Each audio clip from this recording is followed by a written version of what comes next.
UF media TV ప్రేక్షకులకు నమస్తే. తెలంగాణ రాష్ట్ర పరిధిలోని గోదావరి కనిలో గల సింగరేణి 2 ఇంక్లైన్లో జూలై 27వ తేదీన జరిగిన ప్రమాదానికి బాధ్యుడైనటువంటి అధికారి భరత్పై తగు చర్యలు తీసుకోవాలని సింగరేణిలో పనిచేస్తున్నటువంటి అన్ని కార్మిక సంఘాల కార్మికులు మెరుపు ధర్నా కార్యక్రమాన్ని నిర్వహించారు. ఈ సందర్భంగా సిఐటియు సింగరేణి కార్మిక సంఘం నేత మెండు శ్రీనివాస్ పాల్గొని ప్రసంగించారు. అధికారులు దిగొచ్చేంత వరకు పోరాటం కొనసాగిస్తామని వారు దిక్కులు పెకటిలేలా నినదించారు. దీంతో చేసేదేమీ లేక జిఎం చింతల శ్రీనివాసులు దిగివచ్చి అట్టి భరత్ పైన తగు చర్యలు తీసుకుంటామని, తమను నమ్మాలని, ఆందోళన విరమించాలని హామీ ఇవ్వగా ఆందోళనను విరమించారు. అటు వివరాలు తీసుకుంటారు.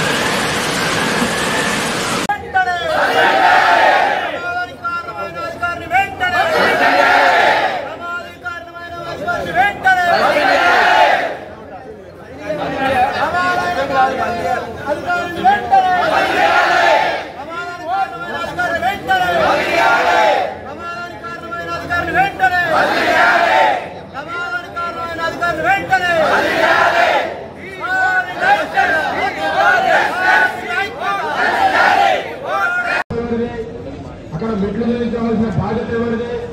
అక్కడ వర్కింగ్ ప్లేసులు చూడవలసిన బాధ్యత ఎవరిది? మరి అధికారులు ఏం చేస్తున్నారని మేము ప్రశ్నిస్తా ఉన్నాం. ఈరోజు వార్నింగ్ లెటర్లు ఇస్తా ఉన్నారు.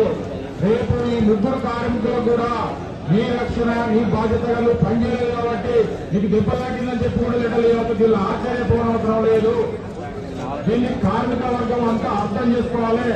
మొదటి నుంచి కూడా అన్ని కార్మిక సంఘాలతోటి, సీనియర్ కార్మికులతో సేఫ్టీ కమిటీలు ఏర్పాటు చేసి కార్మికులకు రక్షణ కల్పించాల్సిన బాధ్యత మేనేజ్మెంట్ మీద ఉంది.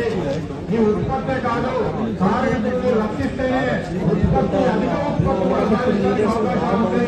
కానీ ఈ ఉత్పత్తిలో భాగస్వామ్యం అవుతూ కార్మికుల రక్షణ విషయంలో నిర్లక్ష్యంగా వ్యవహరిస్తున్న అధికారుల మీద